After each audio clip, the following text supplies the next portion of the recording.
A graça e a paz da parte do nosso Senhor Jesus te alcance nessa hora, amém? Reze comigo, salve rainha, mãe de misericórdia, vida, doçura e esperança nossa salve. A vós bradamos, degredados filhos de Eva, a vós suspiramos, gemendo e chorando neste vale de lágrimas. Eia, pois, advogada nossa, esses vossos olhos misericordiosos a nos ouvei, e depois deste desterro, mostrai-nos Jesus. Bendito é o fruto do vosso ventre, ó clemente, ó piedosa, ó doce sempre Virgem Maria. Rogai por nós, Santa Mãe de Deus, para que sejamos dignos das promessas de Cristo para sempre. Amém. Continue orando comigo. Santo anjo do Senhor, se a ti me confiou.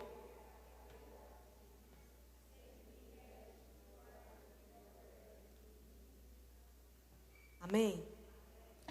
Antes da gente começar a pregar, quem me conhece aqui sabe mais ou menos como que funciona o meu roteiro.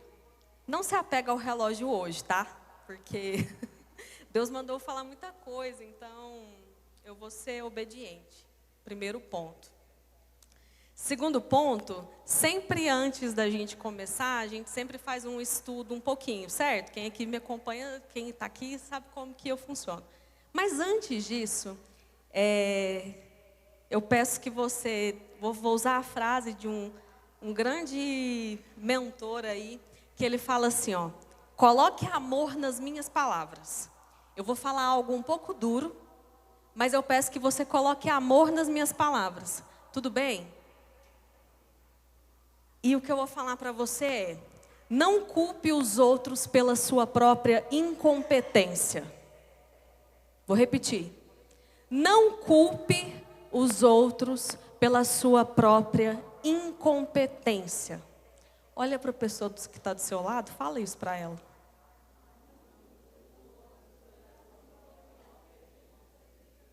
Eu vou contar um conto de um rabino, de um judeu. Um discípulo procurou o seu rabino e falou para ele assim, olha, eu não quero mais estudar a Torá, não quero mais estudar as leis judaicas.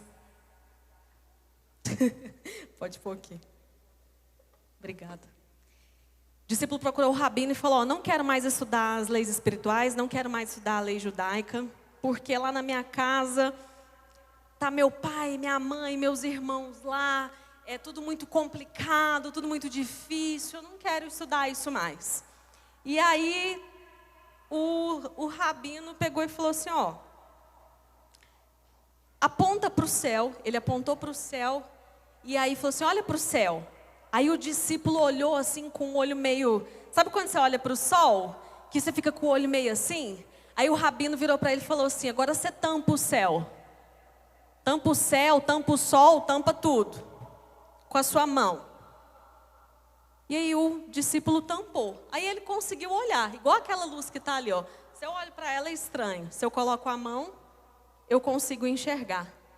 E aí a frase que o rabino falou para ele é o seguinte, a sua mão é pequena, no entanto você conseguiu cobrir totalmente a força do sol. Você conseguiu cobrir a sua luz, conseguiu cobrir todo esse sol. Da mesma maneira, os pequenos problemas, as pequenas desculpas, as pequenas historinhas, as pequenas coisas que você conta para não cumprir o seu propósito na sua vida, faz com que você bloqueie a sua luz interior. E ele no final fala assim, ó, assim como a sua mão tem o poder de esconder o sol, a mediocridade tem o poder de esconder a sua luz interior. Não culpe os outros pela sua incompetência. É pesado, eu falei, né? Mas aí eu tenho um pouco mais para a gente seguir adiante. Se você passar agora, essa fase é agora, você vai chegar no final comigo, amém? Aleluia, vocês estão aqui ainda, né? Aí eu trouxe um espelho. Estão vendo aí o pessoal de casa, o pessoal daqui? Vou me esconder aqui no espelho. Se hoje você não estiver disposto a olhar este espelho, se ver nesse espelho, se confrontar nesse espelho, eu convido você a desligar essa live e aos que estão aqui ir embora. Se você não estiver disposto para o confronto, pode ir, não tem problema. Deus sabe. Deus sabe dos nossos limites, das nossas fraquezas. E ninguém aqui vai achar ruim, viu, gente? Não tem dessa não, de nossa, você viu o fulano que foi embora? Não. Porque o Senhor sabe o quanto é difícil confrontar, não é? O Senhor sabe o quanto é difícil. Então, se você não está disposto a olhar para esse espelho hoje, você que me ouve, não está disposto, pode sair da live, não tem problema. O Senhor sabe, o Senhor cuida de tudo. Mas se você quer ficar aqui e está disposto, você que nos ouve, está disposto a ir um pouco mais longe e confrontar certas certezas dentro de você, confrontar e enfrentar, se olhar para você num caminho de transformação, é isso que o Senhor vai nos presentear hoje, amém? Você crê nisso? Então diga um amém. Glória a Deus. Então agora, eu quero dizer que hoje a gente vai ter uma pauta de transformação. E quem que é o centro dessa pauta? Nós? Não, gente, não tem nós. Nós é muito vago. Nós é muito assim, ó, é nós.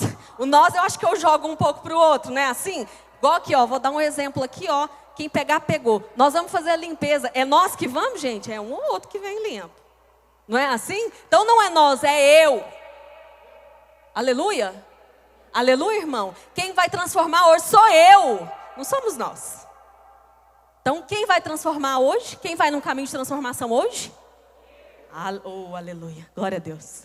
Glória a Deus. Pegue comigo em Romanos 12.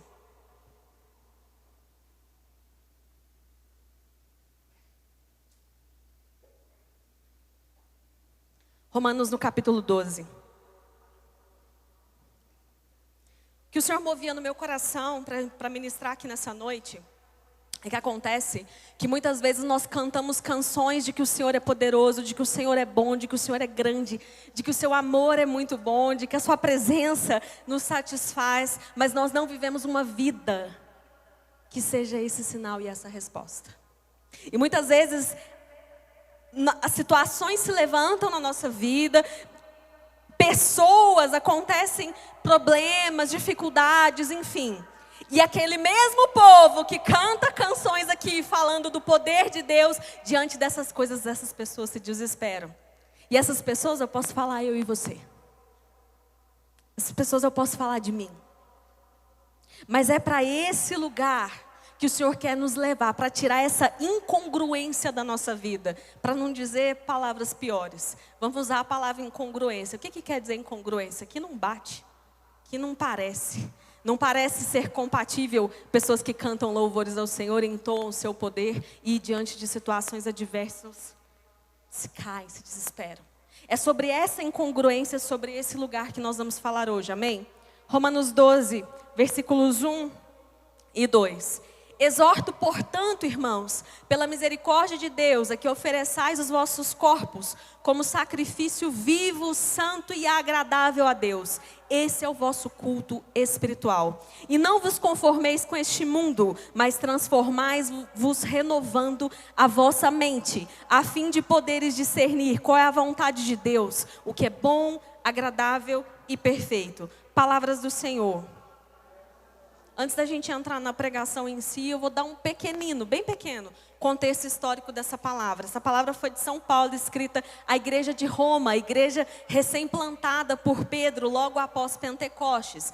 Paulo, escrevendo aquela igreja, ele cumpria dois objetivos com essa palavra, que era unir os judeus e os gentios recém-convertidos, e o outro objetivo era afirmar, era mais uma vez falar sobre o Evangelho. Essa carta aos Romanos, ela é conhecida como uma carta do Evangelho, porque Paulo pegou essa carta, é uma das cartas mais longas de São Paulo Apóstolo, ele pegou essa carta e todo o ensinamento que ele trouxe ali, sintetiza, ele fez um resumão, vamos dizer assim, do Evangelho de Jesus. Então toda essa carta, todos os capítulos, trazem a mensagem central, a vinda de Jesus no mundo, a sua justificação, a nossa justificação pela sua morte, cruz e ressurreição. Amém? É isso que São Paulo está dizendo. Ele ainda diz um pouco sobre a lei de Moisés, a diferença da lei de Moisés e do Evangelho de Jesus. Ele aponta algumas diferenças nessa carta,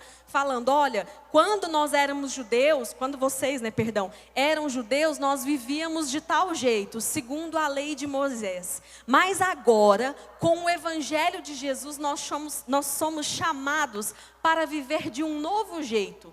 O primeiro versículo aqui nos conta sobre isso. Ele vem nos falar diretamente sobre isso. Esses dois versículos, o primeiro fala sobre o corpo e o segundo fala sobre a mente. Então nós vamos seguir nesse caminho. Nesse primeiro versículo que ele fala sobre o corpo, ele fala sobre sacrifício vivo. Gente, sacrifício, quando a gente se lembra da palavra sacrifício, quando a gente remonta essa palavra sacrifício, a impressão que se tem e a experiência que se tem é que sacrifício é de algo morto, sim ou não?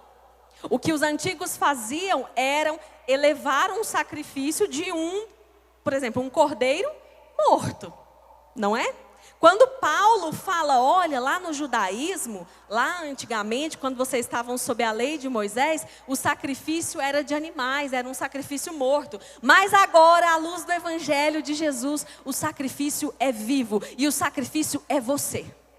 E o sacrifício sou eu. Então é esse corpo em sacrifício vivo que será entregue.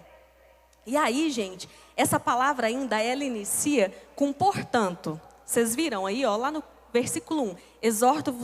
Exorto-vos, portanto. Sim? Sim? Amém. Quando a gente vai escrever uma redação, lá no final a gente coloca o portanto, depois que a gente escreveu um monte de coisa, não é? É como se fosse uma conclusão. Falei, portanto, e aí eu concluo, certo? Nos capítulos de 1 ao 11, Paulo falou sobre justamente isso que nós estamos comentando. Sobre essa lei de Moisés, essa diferença do Evangelho, essa diferença de como era a tratativa do povo, o encontro de oração antes com a lei de Moisés, mas agora, no Evangelho de Jesus, a vivência é outra. E aqui no versículo 11, no capítulo 11, no finalzinho, na sua Bíblia eu não sei se vai estar como a minha, mas se você for lá no versículo 33 do capítulo 11, vai estar um pouquinho acima de onde nós lemos, está escrito assim: ó abismo da riqueza, da sabedoria e da ciência de Deus, como são insondáveis os seus juízos e impenetráveis os seus caminhos. Quem com efeito conheceu o pensamento do Senhor? Ou quem se tornou seu conselheiro? Ou quem primeiro lhe fez o dom para receber em troca? Porque tudo é dele, por ele e para ele. A ele glória pelos séculos. Amém. De quem que ele está falando, gente? De quem que São Paulo está falando? De quem, gente? Jesus. Ele está falando de Jesus. Essa conclusão que Paulo entra aqui, eu exorto, portanto, ou seja, eu exorto vocês por causa de Jesus, por quem Ele é, porque Ele é o maior de todos, porque a glória é dEle, porque o nome dEle é quem deve ser entoado, porque essa vida do Evangelho, por causa desse Jesus, eu exorto vocês, seja um sacrifício vivo. Entreguem-se a Ele, é por conta dEle, é para Ele, é por causa dEle, que hoje eu convido a vocês, sejam um sacrifício vivo. E o segundo convite no versículo 2 é, transformai-vos.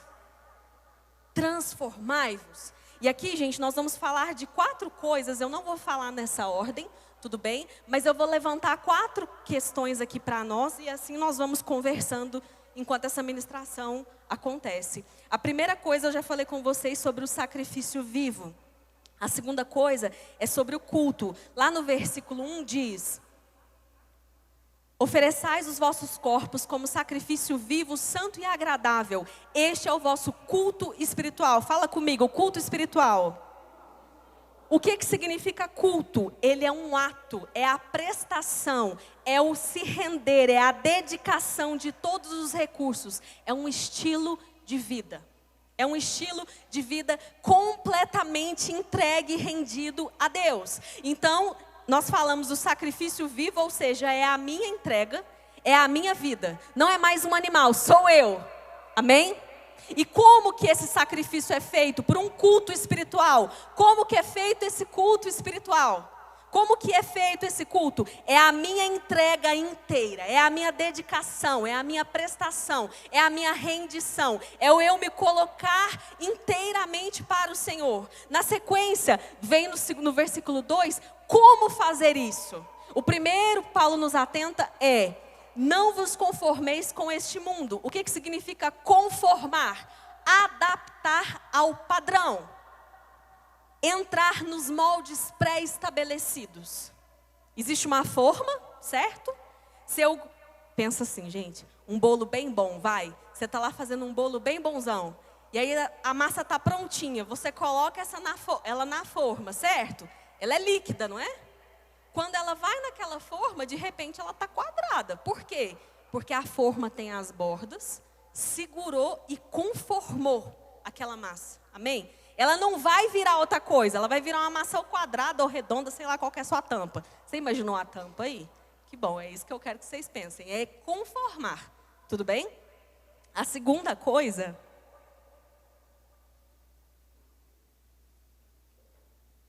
não conformeis com esse mundo, mas transformai-vos, renovando a vossa mente. São Tomás de Aquino faz uma distinção que outro dia a gente aprofunda nisso. Sobre mente, espírito e corpo, certo? A mente, então, aqui, quando a gente fala essa acepção, nós estamos falando da nossa alma, do nosso pensamento, do nosso entendimento, do nosso raciocínio. Então, essa construção de ser um sacrifício vivo, eu me ofertando num culto espiritual, que é a minha entrega inteiramente, não me conformando com o que está no meio, certo? Eu seguindo um outro padrão, um outro pensamento. Como que é esse outro padrão? Renovando a minha mente. Renovando e me transformando. A minha alma, o meu pensamento. Como que eu penso? Como que eu ajo? Como que eu me comporto? E agora eu vou começar a pregar. Então segura a onda, vai dar bom. Eu vou tentar me apressar, vai dar certo. Agora eu vou começar. Amém? Vocês estão comigo? Tá com pressa? Glória a Deus, que povo sincero. Amém, gente, vamos juntos. A vida corporal, essa vida aqui em São Paulo, moçadinha do fundo. A nossa vida corporal, essa vida aqui, ela precisa nos levar para um culto espiritual. É isso que São Paulo está falando, amém? Como que eu faço isso? O versículo 2 nos responde. Transformai-vos. Repete comigo, transformai-vos. Mais uma vez, transformai-vos. Amém. Mudar de ideia, e aí esse transformar, pela renovação da vossa mente, quer trazer então um novo jeito de perceber as coisas, amém? Um novo jeito de enxergar a vida, um novo jeito de se comportar. É isso. Um novo jeito de eu ser uma outra pessoa. Nós vamos perceber que, aprofundando aqui, vocês vão perceber que é isso. Ser uma outra pessoa. Por isso que eu falei do espelho. Se você estava disposto a se confrontar. A ser alguém que você ainda não é. E confrontar quem você está sendo hoje. Porque mudar de ideia, mudar o pensamento, é chegar na conclusão de concordar. Repete comigo, concordar com o Senhor. Mudar o meu pensamento, mudar e me transformar, é chegar na conclusão plena de concordância com o Senhor. O que isso quer dizer? Quando nós recebemos o ensinamento de Jesus de dar a outra face, amar os inimigos, retidão de caminho, andar na vontade de Deus, perdoar 70 vezes 7, preocupar-se com o agora. Se nós não temos isso na nossa vida como cristãos, nós não estamos concordando com o Senhor. Nós podemos até amá-lo. Você pode até amar a Trindade. Você pode até amar a Trindade Santa, mas você ainda não concorda com ela. Porque se isso ainda não está na sua e na minha vida, se isso ainda não é a realidade minha e da sua vida, nós não nos convertemos de fato e, portanto, nós não transformamos ainda. É duro, eu sei. Mas São Paulo aqui, ele fala justamente dessa distância dessa distância entre eu e a Trindade, dessa distância entre eu e o Senhor. Ele fala desse caminho, dessa distância. E ela não é uma distância moral. Ela não é uma distância do comportamento. Nós não estamos falando de comportamento, não estamos falando de moral. Eu não estou falando do que você ou eu faço. Eu estou falando de quem você é, de quem eu sou. A transformação que nós somos chamados não é para transformar apenas o nosso comportamento, mas é transformar quem eu sou. Ser diferente, transformado. Ser mudado. Essa distância a teologia vai chamar, a filosofia também, de ontológica, que é uma distância de natureza, que é a natureza do ser, de quem eu sou. É a distância que a palavra nos traz, é que São Paulo ensina, entre Adão, que seria aquele da terra mortal, carnal, e Jesus, o homem espiritual. E essa é a distância que nós precisamos percorrer, esse salto que nós somos chamados a dar, a sair dessa vivência como Adão e ir viver como homens espirituais. É desse lugar que São Paulo está nos chamando. O chamado aqui não é transformar o que eu faço, mas transformar quem eu sou. Não é transformar como eu me comporto, mas é transformar quem eu sou, o meu interior.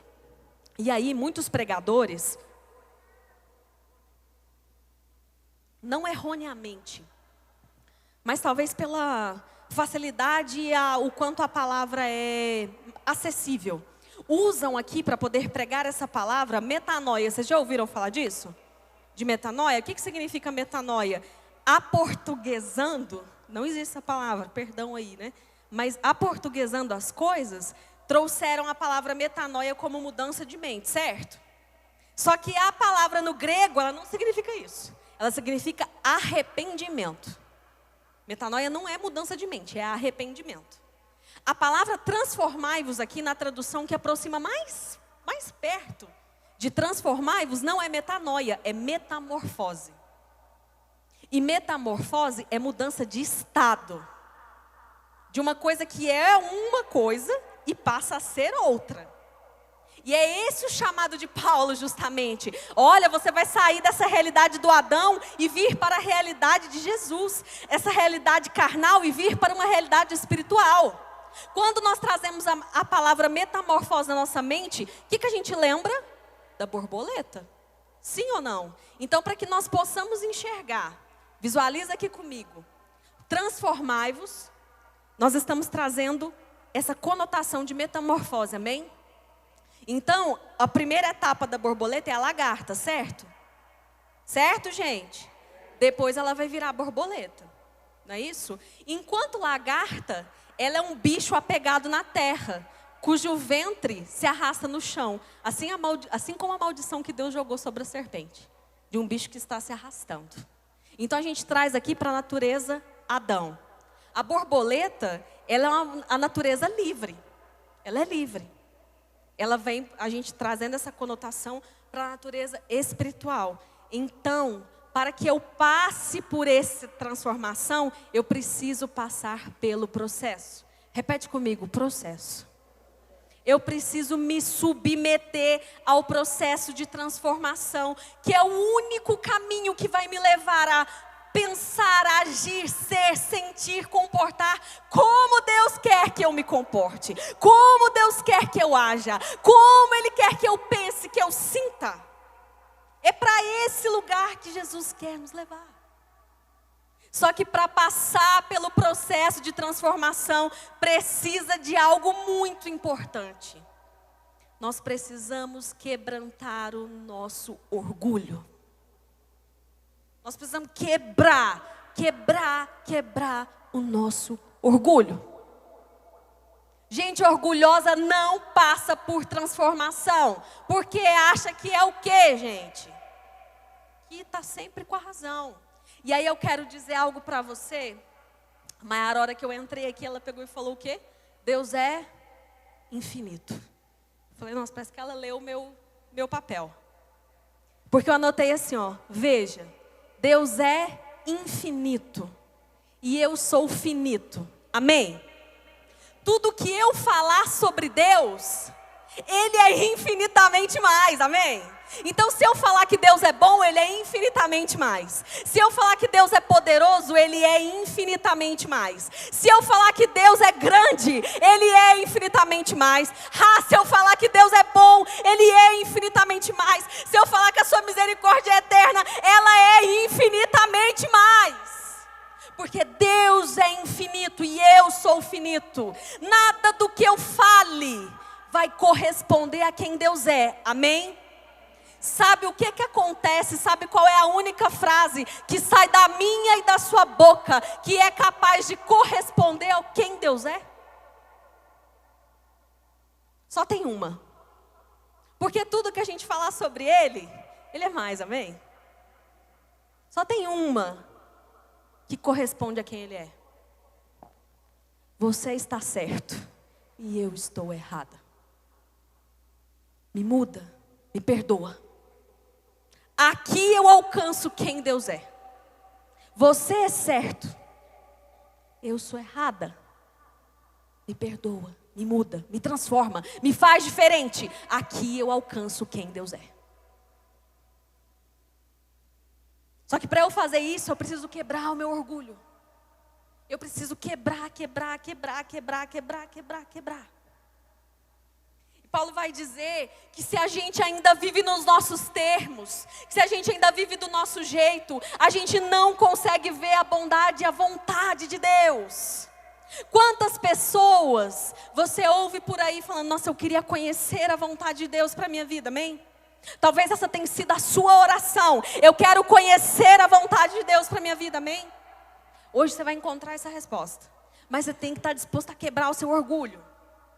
Porque a palavra nos diz que transformai, renovando a vossa mente, a fim de poder conhecer a vontade de Deus. Então o que precisa antes de conhecer a vontade de Deus, gente? O que precisa? Transformação. Aleluia. Tem gente comigo? Aleluia. Aleluia. Antes de conhecer a vontade de Deus, é preciso passar pelo processo. As meninas cantaram aqui, eu falei, gente, Deus está confirmando tudo, amém. É porque era para falar mesmo, é para ser estendido. As meninas cantaram a música, se Deus é por nós, quem será contra nós? Quantas vezes a gente se pergunta assim, né? Se Deus é por mim, quem será contra mim? Aí quem começa a pensar? É o inimigo, é aquele fulano que fala mal de mim, é o governo, é o marido, é o filho, é o não sei quem, é a falta de dinheiro, é a pobreza. Levanta a mão. Levanta a mão aí. Aí você faz assim agora. Fez? Aí você faz assim, ó. Se Deus é por nós, quem será contra nós? Sou eu mesmo. Sou eu mesma. Sou eu mesma. Então, santo, eu não vou lembrar quem que é, Márcio. Você consegue lembrar? Que fala sobre que eu sou o meu maior inimigo? Não vou lembrar, gente, é essa frase, tá? Então, eu não vou lembrar, mas glória a Deus. Fala que eu sou o meu maior inimigo. Pega comigo lá em 2 Coríntios, capítulo 10.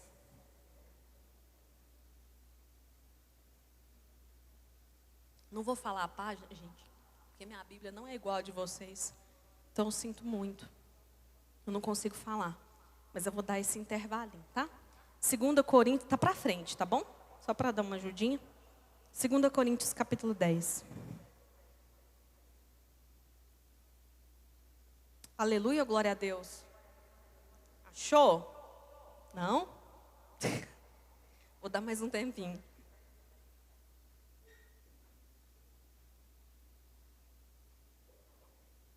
Amém? Amém, né? 2 Coríntios capítulo 10. Vai lá comigo no versículo 4. Na verdade, as armas com quem combatemos não são carnais, mas têm ao serviço de Deus o poder de destruir fortalezas. Destruímos o raciocínio presunçoso e todo poder altivo que se levanta contra o conhecimento de Deus. Tornamos cativo todo pensamento para levá-lo a obedecer a Cristo, e estamos prontos a punir toda desobediência, desde que a vossa obediência seja perfeita. Olhai as coisas frente a frente. Lembra que foi esse o chamado que eu comecei falando com vocês?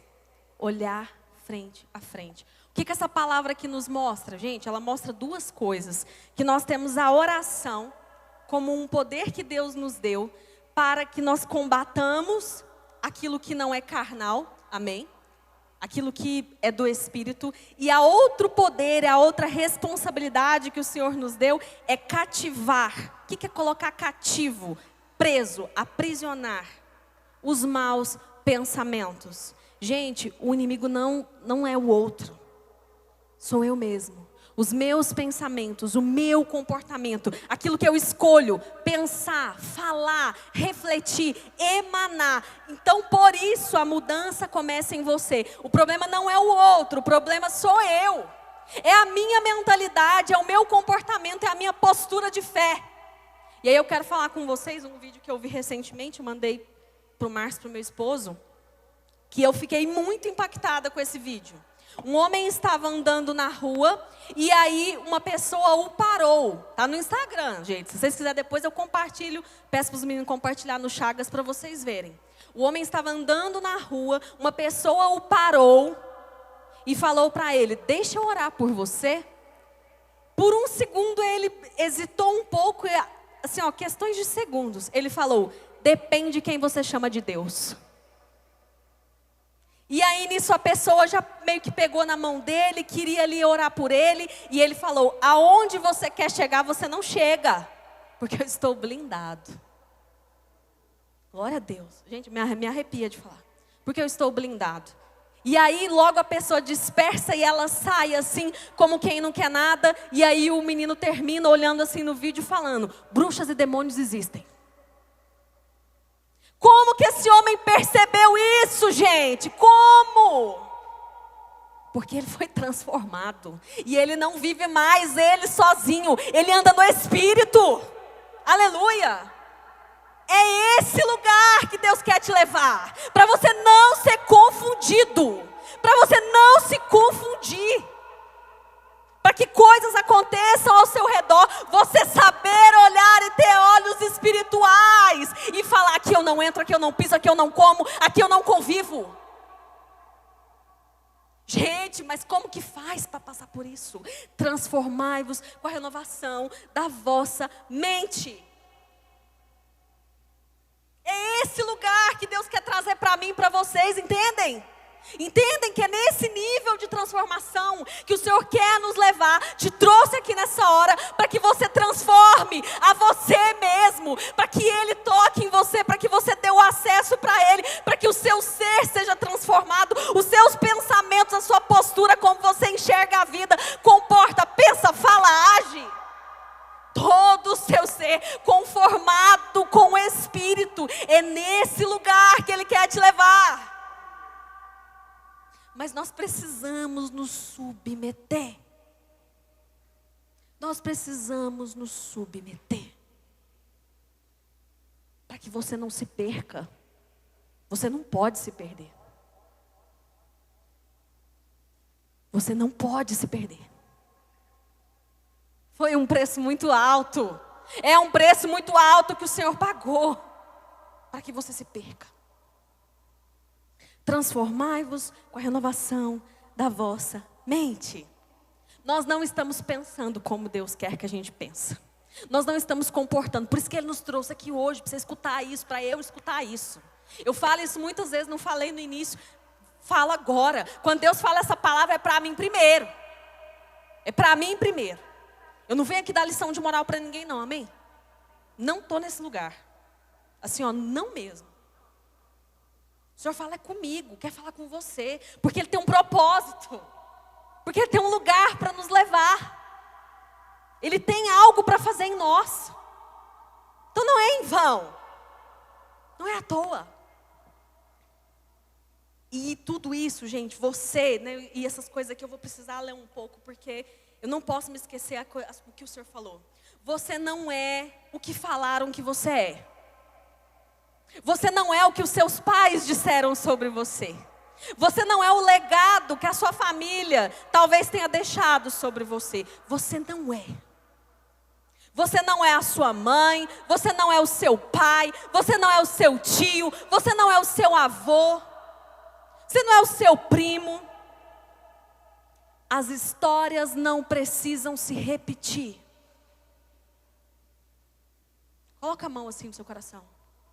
As histórias não precisam se repetir.